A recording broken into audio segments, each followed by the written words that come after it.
Hello and welcome to the Real Estate Regroup Show. I am your host, LJ Walker, a real estate investor helping you realize your dreams of owning a home or investing in one.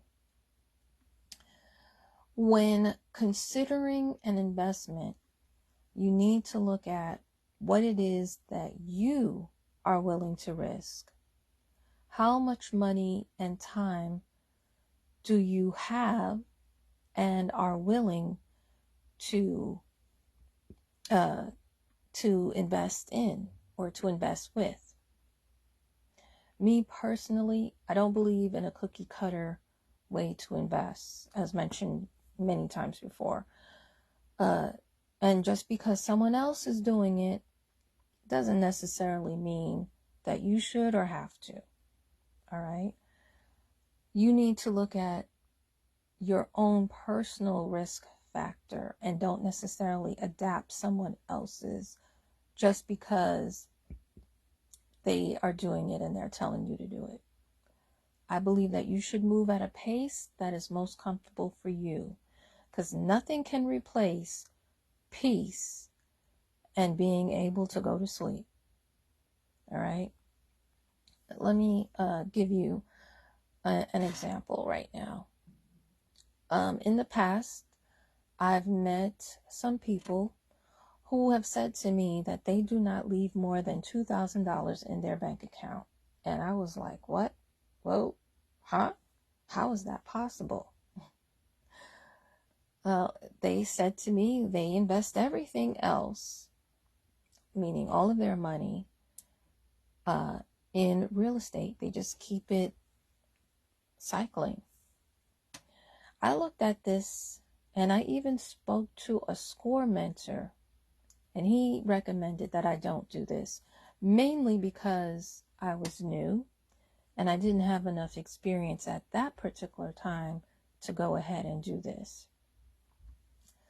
But I couldn't get it out of my mind. I kept looking at this over and over again. And the more experience and the huger risk that I took, I kind of understand. And at this point in my life, I still feel like that is really not the best route or direction for me to take. All right. Now, I did have to evaluate how much money I had in my account, but $2,000 is still too low for the type of life that I live. All right. And when I started to compare my life with theirs, and here's what I noticed that was different.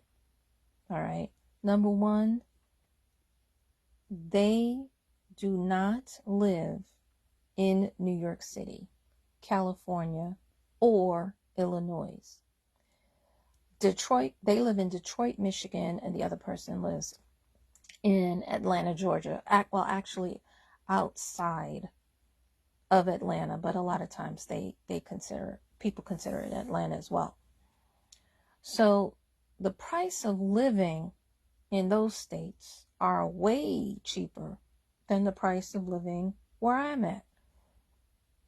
They pay way less taxes than I do. They pay a couple of $100 in taxes, and I'm paying $9,000 in taxes, and they said that actually may go up. So if I got to pay $9,000 in taxes, there's no way $2,000 in my bank account is going to make it. It is not going to work. So that was number one, all right? Number two, they have help in their household, financial help. There's more than one person who is making good money. In my situation, I am the only one that is making good money. So that's another reason why that is not going to work. Most of the people in their family are well established, very well educated, and have been for a few years, right? My family is definitely not like that at all. My family is a family of immigrants. Now, my cousins, many of them that are here, no, as a matter of fact, yeah, many of them that are here, yes, they have a college education, but just a bachelor's, right? But I still have cousins that don't have a college education. And to be quite frank with you, I believe, I'm not 100% sure, that one of them did not even graduate high school in his country, right? So uh, that makes a huge difference. So I don't necessarily have, I have family that can give me some money, but I don't have family that can, let's say, give me $100,000 without sweating the bullet. Put it that way, if that makes any sense.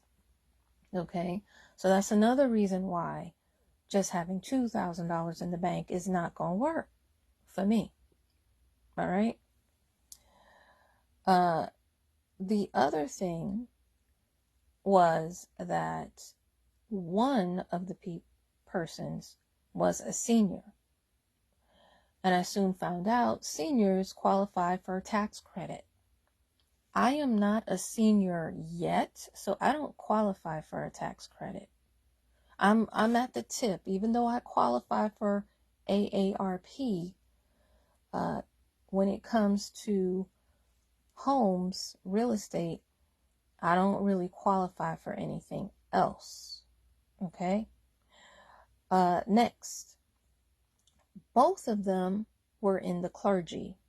One was a deacon, one was a pastor, and I put quotes around that because that particular one turned out to be a con artist anyway. So I don't really like putting that term on her. I know that she went and got that so that she could get the tax credit, and also so that she could gain trust from people. All right. But anyway, yes, both of them have tax credits that I am not able to get because I am not a woman of the cloth. I am not a pastor, deacon, none of those things. I just believe in God, and that's pretty much it. There is a church that I do go to. Well, since COVID, I go to it on the internet, but before there was a church that I was going to on a regular basis, but now not so much. And then the other thing that I will say is this, lastly, is that these people, they have way more property than I do. They have been investing a lot longer. Yes, I know. 22 years for me is what I have underneath my belt. But with them, it's more like 40, 50 years. So, of course, they have something to fall back on. They have properties that can cover the costs in case anything goes wrong. And the other thing is this, possibly, and even though I've been doing it for that long, I haven't been in business that long. I've really only been in business for about 7 years. So that's another thing. Now, with them, I know I have heard one of them mentioned that they have a trust, and that makes a difference as well. I'm not sure which trust they have, and I'm not sure exactly how they set it up. I don't really remember the details, but all of these things combined is the reason why they can survive with just $2,000 being in the bank and why I cannot. Okay, guys? So I just give you that example so that you know that don't take the risk of somebody else. Dig deep, compare yourself to them and really look at it, break it down to see whether or not you can do it or not, you can do the same thing or not. Don't just go off and jump off the bridge and say, oh, I'm going to take this risk because all these other people jumped off the bridge and took the risk and they survived. It may not necessarily be work out for you the same way. Okay? So add it all up, break it all down, do your comparisons before you put yourself, let's say, on the side, or before you actually take up an investment strategy that you see someone else use. Okay? So guys, that's all I have for you tonight. Hopefully the information that I've shared will help you make smart financial moves. Feel free to pass this amongst your friends. Remember, reach one, teach one. Bye for now. Until next time, have a good night.